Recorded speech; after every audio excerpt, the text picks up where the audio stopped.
Good evening. We're going to call to order the Water and Waste Committee for January 20th, 2025. The first thing on our agenda is the College Street Draining Project Phase 2 update. Yes, looking for the F5. F5, thank you. At least it used to be. Or you can go slideshow. That's what I was looking for. Oh, there it is right there. Yeah. And from the beginning. Right there. Okay, yeah, very good. So I've got a now brief presentation. It was a longer presentation, but it's now a more brief presentation. So I'm going to hit the items 2 through 5 through the course of this presentation. So if that's okay, I will go ahead and get going here. So first thing I want to do is do a quick update on the College Street Drainage Project, and just a little bit of background for Councilwoman Bowman to kind of bring you up to speed a little bit and give you a little bit of groundwork for where we were and how we gotten to where we're at right now. So College Street Drainage Project was originally designed to address the flooding that was happening on the 277 acres that was draining basically from I-81 down through the College Street Basin behind the houses and continues all the way downtown, through the downtown area and out by ultimately to Crab Creek by the rec center. So the original concept was to build a stormwater pond and a pipe system that would collect the water further upstream and then pipe it all the way down to where it goes under Depot Street. But as we got an engineer under contract, started that design, and when we got to 30%, we figured out we did not have enough money to do the full project with all the piping that we wanted to. So that's when we split it into College Street Phase 1 and then College Street Phase 2. So College Street Phase 1 designed the stormwater pond and an outfall pipe into the channel about 300 or 400 feet downstream of the pond. And College Street Phase 2 is to design the remainder of that pipe in those backyards. So College Street Phase 1 is now complete, and I brought a couple of pictures right here of the stormwater basin that we have now constructed. So that is done, complete. So we're moving. Just over 1 million gallon basin. Just about 1 million gallons, yes. So continuing with a little more background, after splitting the project into the 2 phases, we continue to look for funding to continue the Phase 1 design. So what we did, we applied for a grant and were awarded a 95.5 grant that allowed us to design a flood resilience plan for the town. We did that, adopted the plan, and what that did, that opened the door for us to apply for additional funding for projects to the CFPF fund, and that's exactly what we did. And we were awarded a 90 grant to 10% match for the remainder of the project. And the grant amount is, I'm rounding, 3.7 million. The town match is 410,000 for a total grant of 4.1 million. That's what we're moving forward with the design. So the next step for this project, we're currently working with AMT, our design engineer, on an amendment to their contract to finish the Phase 2 design and specifications. We want to bring that to council for approval next month. In addition to finishing the closed pipe system, we would also like to design an additional stormwater pond on the town-owned property that's adjacent to the Depot Street right-of-way. And we would also propose a storm structure that would close in the open area that is upstream of Depot Street. That area requires maintenance and it's a point of erosion, and I'm going to show you where that's at right now. The areas in green are College Street that's been completed to date. So we've designed the outfall pipe here. Right here is the stormwater pond. We installed this pipe across the back of this property right here. We closed in the ditch right here, and we closed in the drainage that's discharging out from the stormwater pond at the middle school. So that was Phase 1. Phase 2 is everything that's in red. And it was contemplated with the original design to this point, and we ended. But what we would like to do is for lack of a better term, there's a hole right there.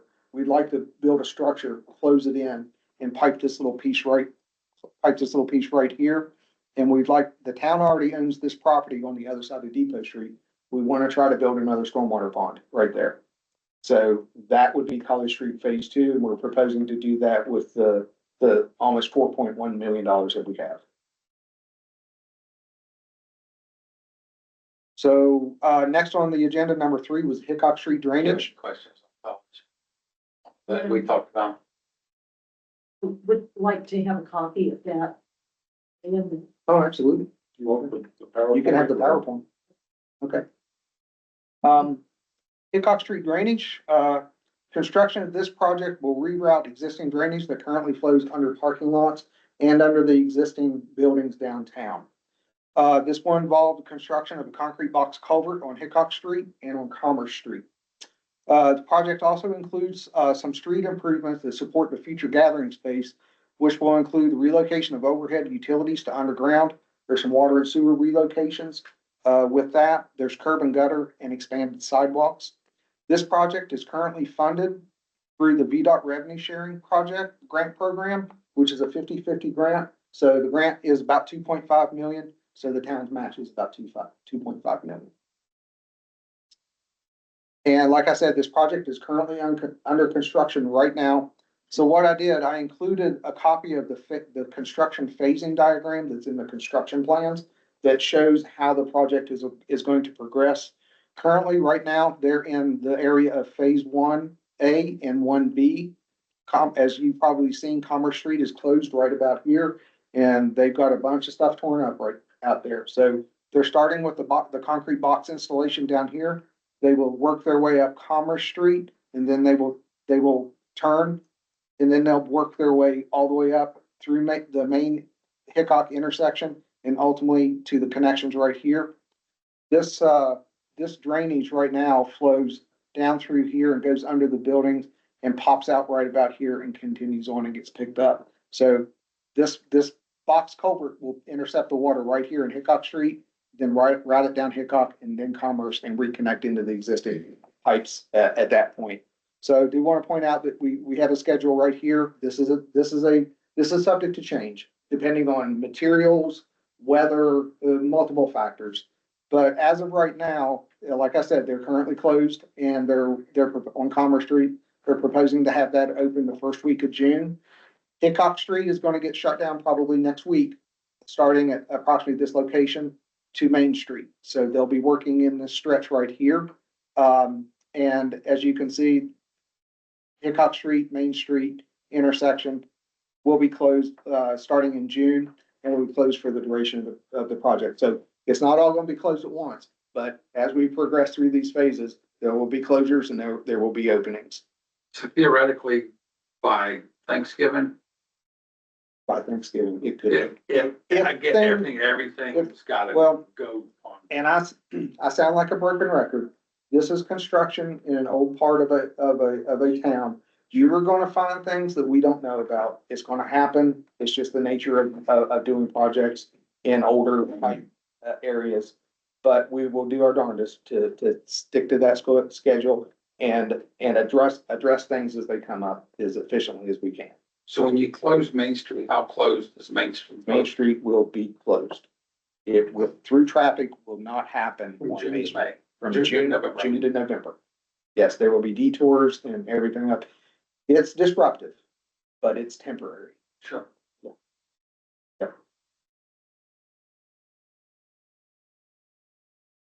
Any questions before I go on to Arrowhead?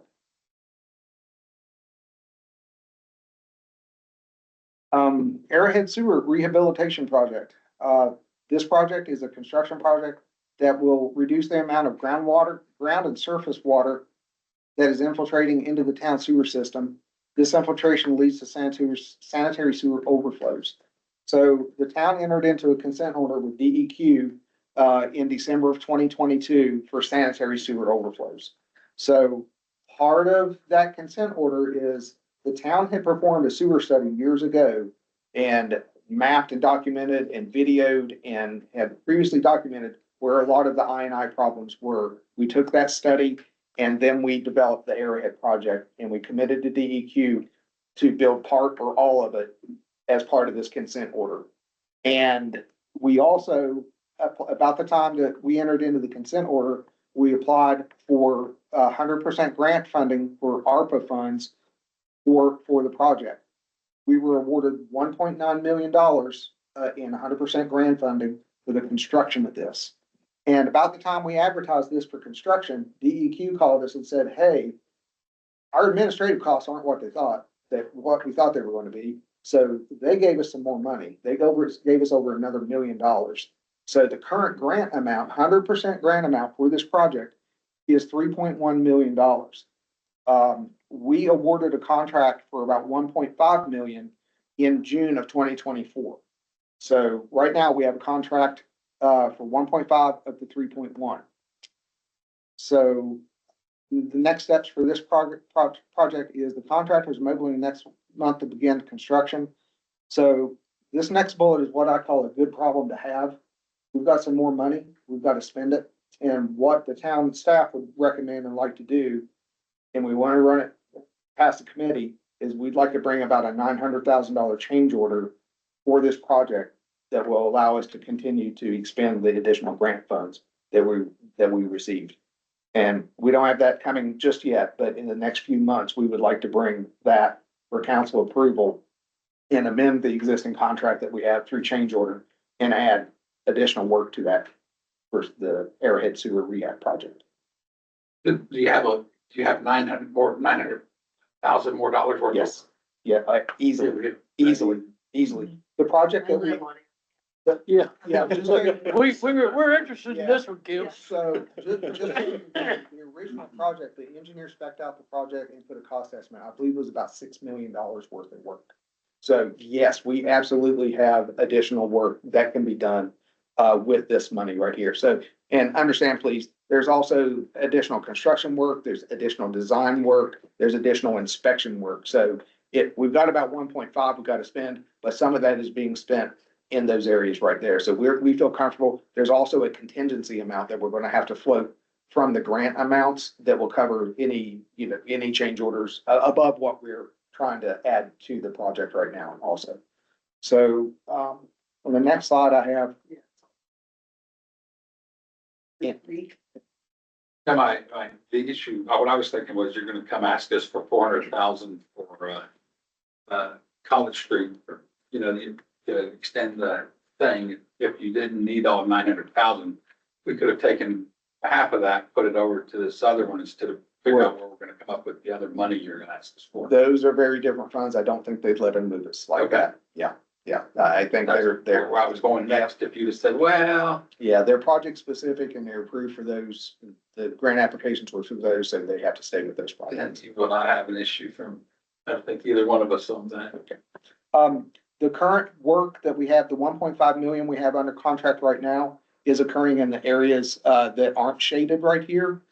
The additional 900,000-ish change order work is going to be happening in this area up here. What we did, we went back to the consultant. Remember I mentioned we did that study years ago. Oh, yeah. They went back to where, and they prioritized the worst parts. So that's the next part. If we had money, that's where we'd want to spend it to get the most bang for the buck. Yeah. So. Any questions before I leave? Very good. So, last on the agenda was the water loss study. So the town, hired a professional consulting engineer to perform a water loss study, for the town of Christiansburg. Tell Ms. Bowman what the intent was behind this water loss. The intent of the water loss study is, we're looking at billing data. And we noticed that we're not billing for all the water that we bring into the system. So it begs to ask the question, hey, what's happening to this? Where's it going? What's happening?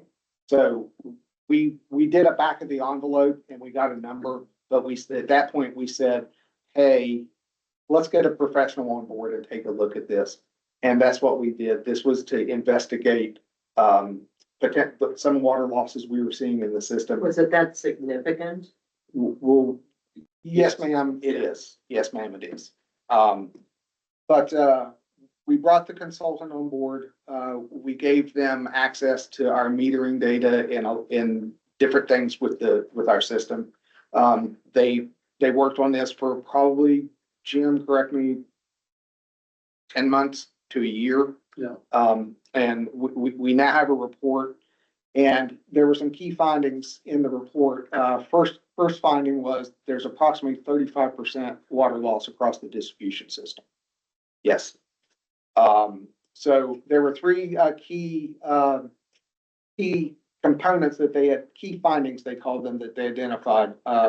There was a water loss overview, and real losses, and that's leaks from aging infrastructure, account for the majority of the water loss. So it's not necessarily an operational thing. The infrastructure is old, and we got to start looking at it and figuring out how we're going to replace it and where we need to replace it. So that's it in a nutshell right there. But based on a review, repair logs, data and data on the system, they identified the Buffalo and Merrimack zones were identified as target areas for infrastructure improvement. Merrimack and Buffalo is about 90% of our whole distribution system. So it's not necessarily concentrated in one specific area. Doesn't help you that much, but there's a solution to that, and it's mentioned in the study and everything. The second key infrastructure and metering challenges, and they continue on. Much of the town's infrastructure consists of older galvanized and cast iron lines that are prone to leaks. Many of the leaks occur in the same location, and the high leak areas can be targeted for immediate replacement. Existing water meters, particularly large commercial meters, are outdated and tend to underreport actual usage, and they're estimating that it might be underestimated about 6.2 million gallons per year. And the third key impact that they identified, the annual cost of water loss includes both the cost of water purchased from the New River Valley and lost revenue from unbilled or inaccurately billed water. And reducing water loss through infrastructure improvements enhances to billing procedures, and more accurate metering to EPA's benchmark would allow the town to recover approximately 1.1 million per year in lost revenue. So next steps. I think it's important to identify that the recommendations that are identified in that draft study will take time to implement. And it's going to take multiple fiscal budgeting cycles to get from point A to point B. Cut to the point. It's not going to happen overnight. Staff's recommendation would be to finalize the report, because this is a draft. So please review the report and let us know if you have any comments. Give us your feedback. If there's anything in there that you need more information or questions, feel free. Please reach out. We're happy to discuss and at any time. You do need to realize too, though, that number will probably never be below like 15% or so. Well, it will never be zero. You will always have water loss in your system. It will never, ever be zero, because that's the nature of the water system. Yeah, you've got evaporation, you've got leaks, condensation on pipes. You know, it just we actually, we don't include our flushing for as far as, so that's actually not counted in the billing, but So we recommend that we finalize the report and begin working on establishing a water loss reduction goal. And review our billing policies. Now, the water loss reduction goal, if you read through the report, the national average, according to AWWA, is there's about 16% on average water loss across the country in distribution systems like ours. So there's a number that they have. I forget the acronym for it, but there's a targeted list that they feel that is a number that you probably realistically could not get under. And it's probably about 8 to 10%. So we need to talk and figure out what are we going to take that 35% down to? But even saving 20% is a significant Oh, number. yes, absolutely. it would be annual. Yeah, now, we were upgrading or updating meters, at least Upgrading, residential. yeah. So does that help play into some of this capturing proper metering, or are we just talking commercial grade? metering in this study. Our current system helps play a role in that, because we can monitor that. The upgrade you're speaking to is just of the radio system itself where it transmits. But yeah, we shared that data with the consultant too, and gave them access to all that data, where they could look at all that. Right. So we need to figure out what we're gonna, we're setting, within our margin of error. We're setting at approximately 35%. We need to figure out what we can take that to and how we're gonna get there. Is there a way so as you look at it incrementally, if you go, okay, so, instead of, the big meters aren't properly identifying, so I mean, if we're not capturing that piece of it, is that 8% of the loss? Is there, That is data, it that in there? data is in here. Okay. I could, in the, And you guys are gonna tell us what your proposed plan is, what you think is the best way to do it? we will. Okay. The study identifies that the primary contributing factor to the water loss is the age of the system. That they estimate was about 75%, I believe, of that 35%. So what you're talking about is that we need to dig up a bunch of water mains and rebury, newer, Or at least troubled areas. I'm gonna get off this right now and I'm just gonna talk. yeah, please. So the old galvanized lines that are in the system, a lot of those are 2-inch service lines going to people's homes in like the Cambria area and places like that. We've got galvanized all over the place. It is notorious for leaking. Sure. And so we need to focus on those areas, and how we're gonna focus on those areas. We need to figure out how much we want to reduce, and then we need to start doing acoustic listening and water detection. There are means and methods out there that we can hire consultants to do this, and they will come in and through a combination, they can install meters at critical locations throughout the system and meter the water in and the water out. And then they can start listening for these areas, because you can hear water leaks through their acoustic devices. So we can narrow the So scope of we where can- we need to target. Exactly, and that answers the question. Merrimack and Buffalo, it's 90% of the town. Well, we've got to narrow it down through these programs. That's, We've got to continue to budget monies out of the enterprise fund into the sewer to do that work. And where we're gonna work toward is identifying those things and then have our consultant, prioritize them, us all to get together, prioritize it, and then we're gonna come up with a capital plan that's going to recommend a replacement schedule for that infrastructure. And over time, you will see that 35% go to 31%, to go to 28%, to go to 22%. It's not gonna happen overnight. Sure. It's gonna take time, but yes, ma'am. No. Can you tell me what dollar figure that 35% loss represented? That dollar figure is, I believe it was 1.5 million. It's like 1.1 or something like that. Yeah, It's a little over a million. $1,508,000. So it's real money. And it's worth going after. Absolutely. So, and that's basically what I talked about right there, was doing the leak detection, and a strategic line replacement plan. And lastly, we would also recommend that we develop an overall capital improvement plan and perform a cost of service analysis and a rate study. And that will help align with the operational and capital needs of the enterprise fund.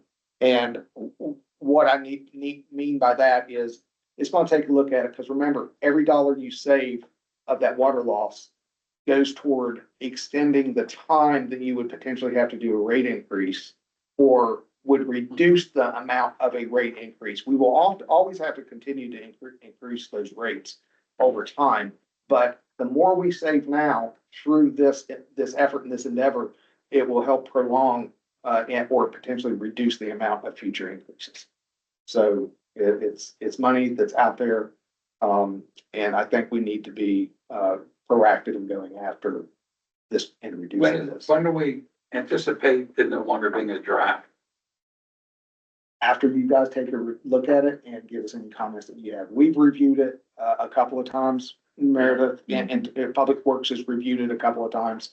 We wanted to come, give you the preliminary results of it, let you take a look at it and give us any feedback. And once you've done that, then we'll send that to the consultant and they'll finalize it. I'll give you my thoughts by the end of the week.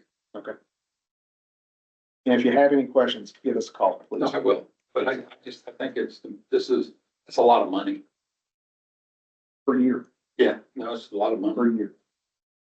So, And again, just reiterating it again, it will never be zero, but I think that we can get it down, like Randy said, to that 10%. You reduce it 25%. It's real money. I'm good, thank you. And that was all I had. all right, who's up You'll next? see it's easier to get me to bend on infrastructure.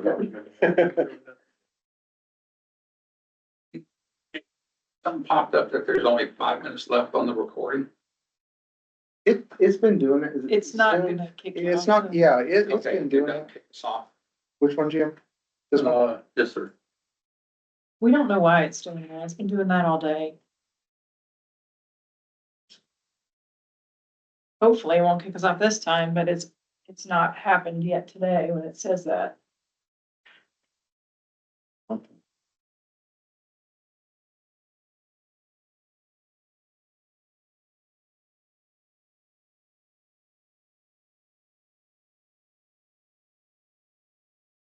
You want me to vote? I think you probably know the dollar amount better than I do in regards to the dollar. It's what, 42,000.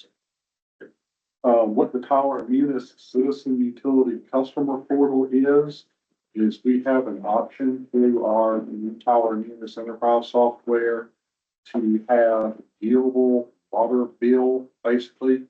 And, so that people can go online, view their water bills at any given time. That is an option that we could basically pay for, although it would be 42,000 annually for that. Just to give you an idea of what it would cost, we have 10,000 water accounts roughly in town. So, that's what I look at that way, about $4 per water account roughly per year, if you wanted that ability.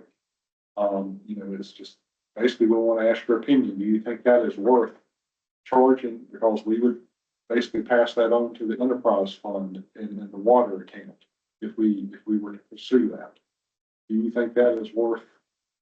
So you're saying I can log on 10 days into the bill to see how much water I use? Yes, you could. Yeah, you'll be able to track your usage. You'll be able to get alerts Yeah. or something of that nature. If We you're had, over a certain usage amount. yeah, once it's set, but at the beginning, when we went into the AMR system, automatic meter reading system, that was a part of the Mueller system. And then I think 2-3 years in, they dropped it and then told us it wasn't available anymore.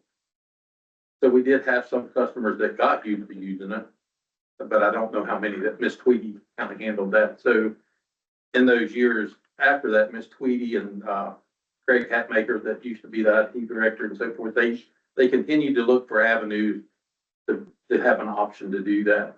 And before she left, she had found this in Tyler Munis through the implementation process. So I personally, I don't think that I would ever use it myself. And if you were gonna tell me that it was gonna cost me $4 to have it, because everybody in the town has to have it.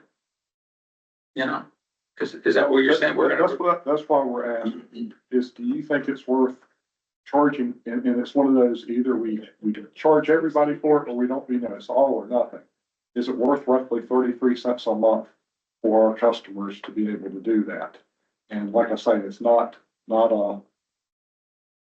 you can decide to pay 33 cents a month. No, we have to decide for everybody. Like I said, I think it's about 11,000 accounts that we have. Mhm. So, roughly $4 a year, 33 cents a month. Is that a worthwhile charge? or not? Maybe I'm wrong, but I can't see where. I just can't imagine a time where I went, oh crap, I wonder how much water I've used 10 days into the month. Well, I would hope that we still have a system in place that when someone calls or there's a water break, water line leak or something, we can go back to their records and we can say, okay, this thing started at 10 o'clock Monday night and wasn't discovered until whenever. And you were using X number of gallons. We could still do that from an internal process. Is that correct? Yes, we can, and we Yeah. still do. Yeah. Yeah, we can compare months, years. But I guess the difference is you can set the tolerance level of usage and whatever you want it to, as far as the notification. And you wouldn't necessarily have to log on if you wanted like a high usage notification. It would probably just send you, I think it'd just send you a notification that you got a high. I think there's a general consensus between Mrs. Bowman and I that we're not interested in pursuing this at this point.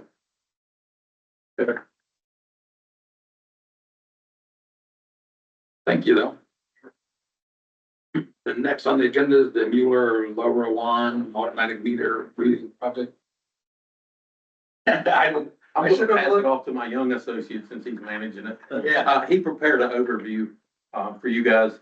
If you remember, we came into council when we started down this road in county, give an overview of what that meant and all, and so forth. And Justin prepared this to kind of bring you up to speed of where we're at and what we're moving forward with. So kind of like we were talking about the AMR system, that's what we use to read and track the water usage for each customer. That's what that system essentially does. So in 2002, we were notified by Mueller, which is our vendor that provides that service, that the version that we are currently using is going to be obsolete within, I think they gave us a couple months really, telling us you're not going to be able to buy new parts. So as we install, we wouldn't be able to track the system. So they gave us that notification. They provided us with two options, and the two options were, so on the old system, we owned all the infrastructure, all the repeaters and collectors that's out in town that collects that information and sends that back to the town office so we can get those meter readings. So option one was we buy all new infrastructure and we maintain it, and we're responsible for that infrastructure forever, just like we had been before. And then option two was that Mueller would install all of the infrastructure, but there would be a service fee per meter at $3.75 per year. And they come out and they do all the repairs, they do all the maintenance, they do all the climbing the towers, the radio tanks. Anything we needed, the town was only responsible for the meters and the radios in the ground at each residence. So we chose option two, which required Mueller to come in and install basically a duplicate infrastructure, because we still had to run the version 3 and the version 6 systems until we can completely get out of the version 3. So that's what we chose to do. And since 2013, back up a little bit. So the cost of these, with either option, we would have had to upgrade the meter radio or the meter node. That's what transmits all the data out to us. Either option, we still have to do that. So we budgeted each year to upgrade about 2,000 radios just with budgeted fundings. On the flip side, we've also had the V3 radios. As they fail, they're still under full warranty. Well, the V3 radios are not available anymore, so Mueller said, well, we'll upgrade those to a V6 radio. So we don't have to purchase those. Those over the last 2 years have been failing about 1,000 per year. So, and a lot of them are the batteries are just going dead. But if we're getting a free replacement, it's upgraded to V6. We don't pay for that. So as of now, over the last year and a half or so, we've installed about 4,000 of the 11,000 that we need to switch out. We'll continue to budget to replace about 2,000 a year. We're still kind of banking on that 1,000 going out and getting replaced under warranty. That's helping. With the goal of having that upgrade completed by 2028. Another part I didn't put in here, Jim, I forgot. There's also service fees or connection fees that we pay for the infrastructure on the V3 system. And as we upgrade to the V6, a lot of that infrastructure comes down. So every year, the cost of running that V3 comes down, as we're pulling it down and not paying the service fees. Yeah, the the 3 and the 6, and one goes up, the other one's coming down. Based on all that. So what you see in our budget last year, and you'll see it this year and next year, there's a $226,000 placeholder in there to purchase those. And that's what, 3,000, About 2,100. right around there that we're doing that in-house too. Right. To kind of keep that cost down. But it caught us off guard a little bit back in 2022 when they came to us.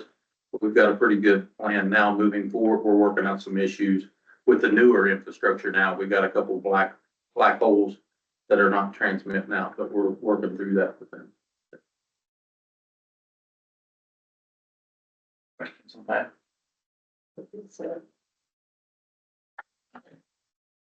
Said Jim Bueller, Yes, sir. oil water notice, FEMA status. Just wanted to make you guys aware that we have submitted everything to FEMA. We did that on January 13th. The bull water notice was the heavy hitter out of the two, but we did also include our tree damage and so forth with that. So it's all been submitted. We're working with them. We meet with them about once a month just to see, the status of that. The total amount of that for the bull water notice with our labor, materials, brakes, with all that included because of the pressure fluctuation, it was around $154,549. It cost us to run through and flush everything, fix all the brakes. And then the tree damage was, right, $9,800. But they allowed us to group those together and submit as one. So we're just waiting to hear back from them on the next steps. It might be less than that, which I figure the federal government will give us less than that, but there is some questions about how they view labor, with that. So we've asked some questions about that and they're supposed to be getting back to us. But just wanted to give you an update of where that was. It's a potential 160 something. Yeah, it could be. Yeah.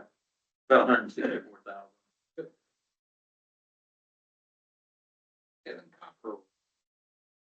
And kind of, talk him through why this came about. I don't know if you remember.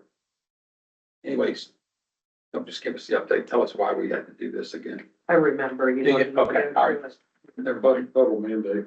Yeah. Yes. all right. Are you? It all spun out of kind of like Flint, Michigan, where all that came from. Yeah. Pleasantly. Right, already.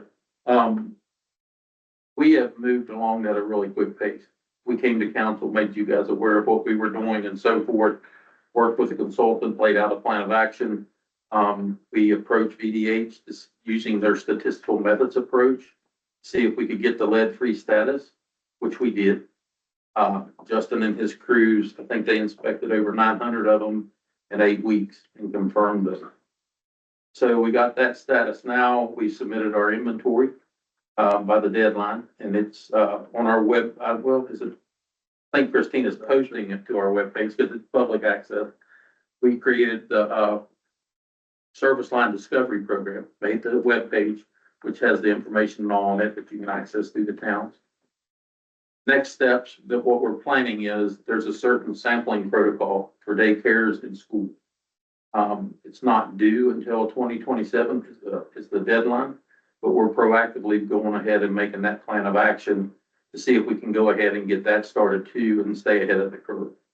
So that's kind of where we're at now. If we find lead or a galvanized pipe, based on the criteria, we will replace it. We have not found the ones that we did find when he inspected the 900. There was no evidence of lead being prior to the galvanized. The galvanized going to the customer's home. So there's not a requirement to replace that right now. But that is always changing. They came out with the LCRI, which is the lead copper rule improvements, right before the deadline. So all of that's kind of fluid. It just depends on where it will go and what the next steps. We're staying right on task with that. And it will cost a little bit too, because it's a pretty regimented sampling process for those schools. And we're working with Christina and coordinating with Montgomery County Public Schools to kind of get everybody sort of educated and working out that plan where it won't be so evasive coming into the school, taking samples and so forth. But it's moving along. I'm pleased with that. That was a lot of stress trying to get to that deadline, and they've done really well. Good job.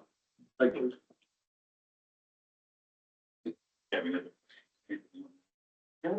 Very good.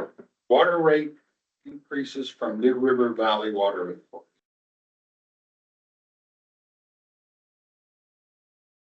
So I think from your meeting, there is a potential. Yeah, I rate attended, increase yeah, coming. I attended the authority meeting in Wayne Nelson's absence, and it sounds like they're gonna have a public hearing in February.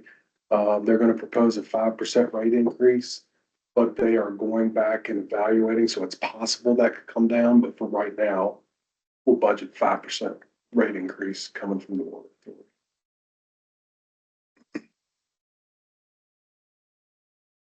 They come down to 4, but they're advertising 5. Yeah, 4 would be the lowest, maybe 4.5, but 5 is what they're advertising for right now. And then they'll make a decision after the public hearing of the final numbers. So what does that do to us? That's a research number. We'll increase our costs.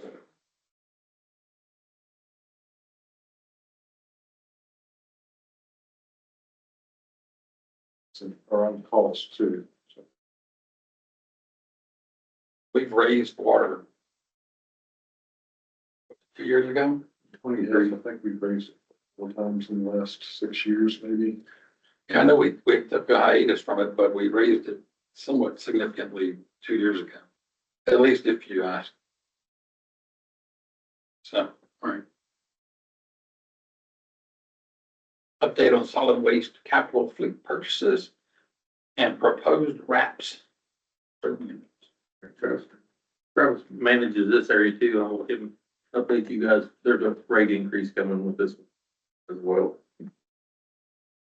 So, I'll cover the rate increase first and then the fleet update second, if that's all right. However you want to do it. All right, so the Montgomery County Regional Solid Waste Authority, MRSA, notified us of a potential rate increase starting July 1st of 2025. So they haven't had their meeting yet. I think it's in February, but they're letting us know there's a projected increase of $2 to $4 a ton for solid waste recycling and the brush tipping fees. So the graph that you see or the chart, it shows from 2019 all the way to 24. So it doesn't include the proposed increase. It's just showing the increases that's already occurred.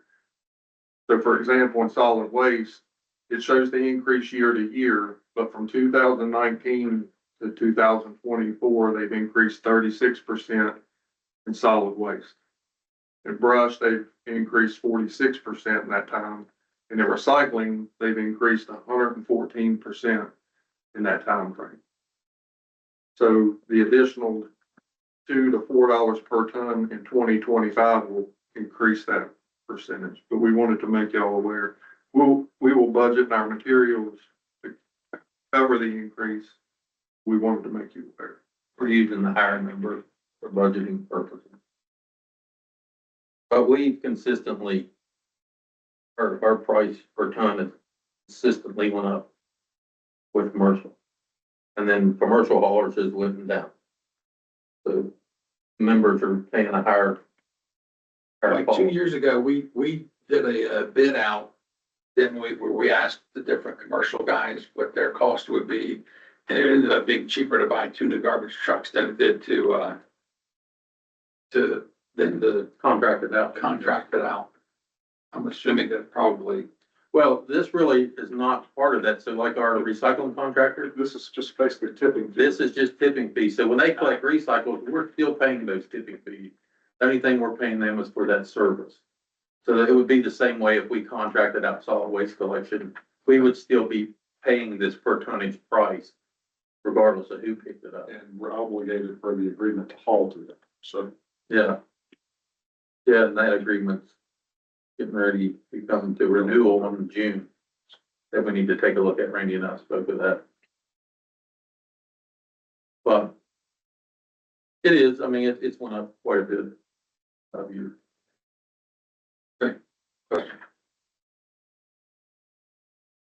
So if the renewal was in June, June of 25.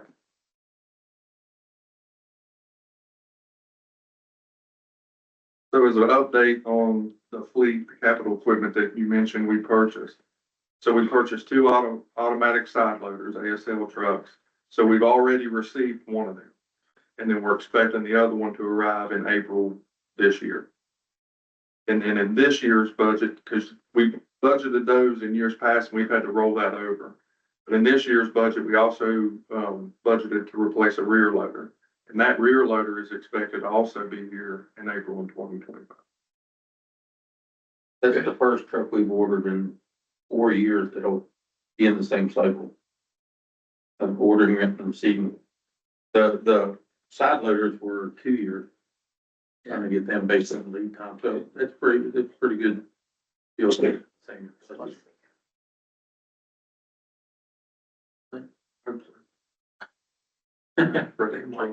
Yeah. That's right. There you go. Well, with having new trucks and the town's branding, we come up with a good idea. And we wanted to share that with you guys and see what your thoughts were with it. Working with Christina and her staff, we're proposing to wrap all three of our trucks when they come in with our town logo, with the stripes and so forth. And we wanted to give that to you guys to look at and get your thoughts with it. On these particular trucks, we typically run a truck number and a logo. But on these particular trucks, there's not that good spot to put a logo.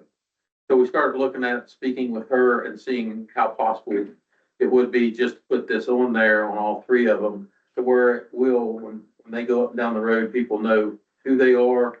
They're branded just like everything else, and it come out really well. Christina and Katie did a really nice job. They drafted all this up so we could send it out and get pricing.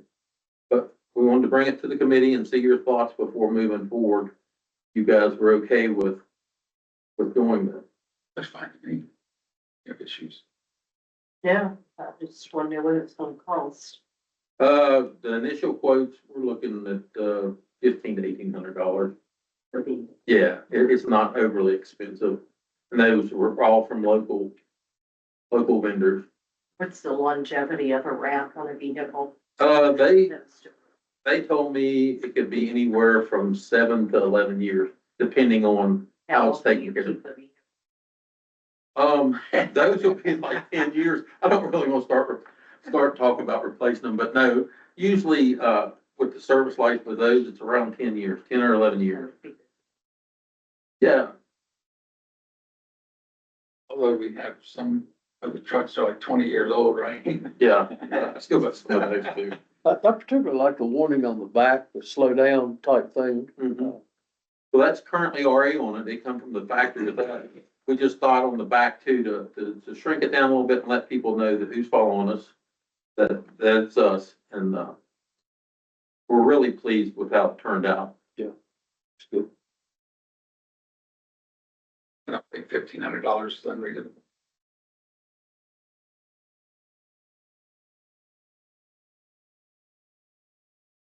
Damn. Very good. Then it looks like we're down to solid waste rate increases from Montgomery Regional Solid Waste. Oh, you talked about that. Never, you do that first.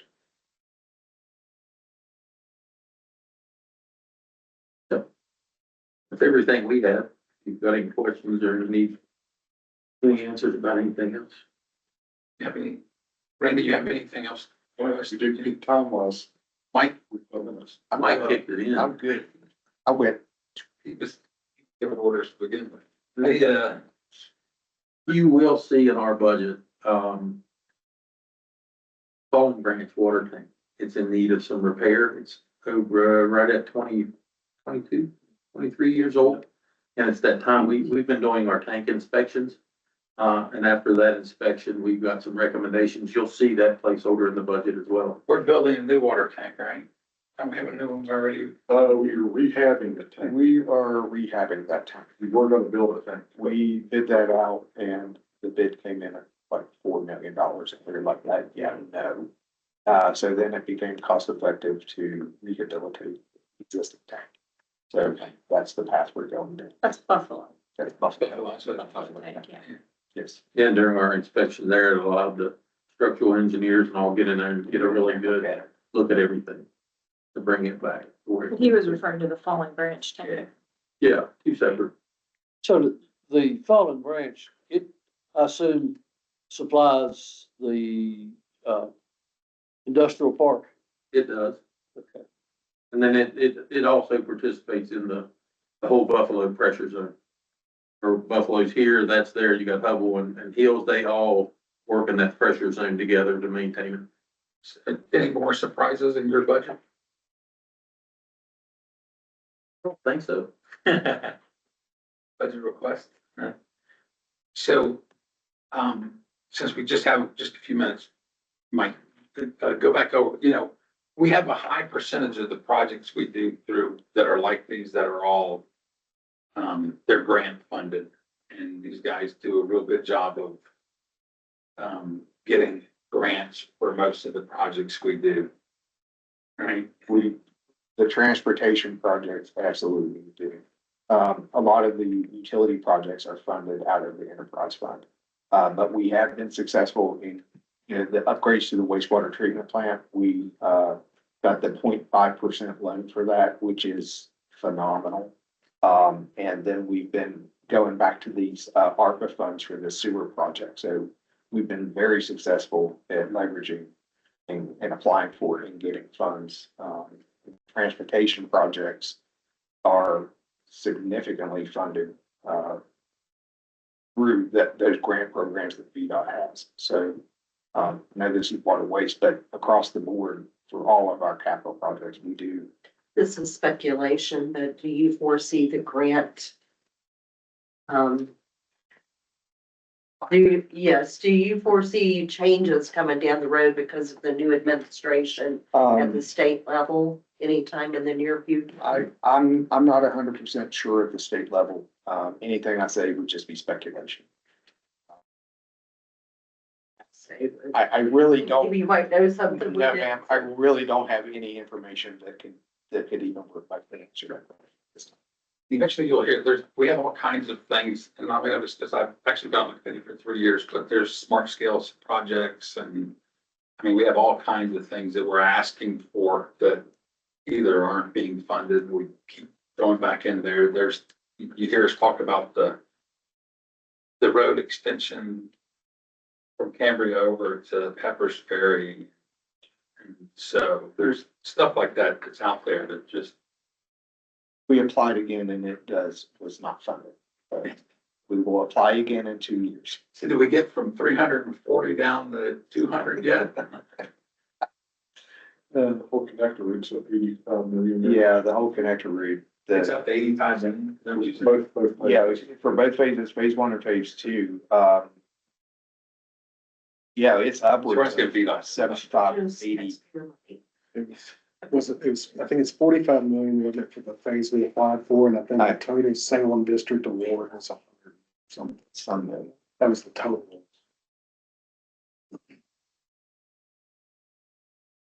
Thank you. Oh, you're with me. Yeah. And If you're reviewing that study, please feel free to, Oh, like to bring it. us and we're happy to sit down and go through any of it. Thank you. This meeting's adjourned. Good.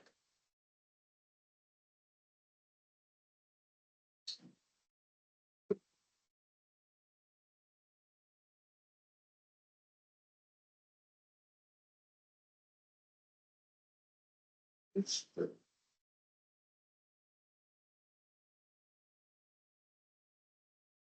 Okay.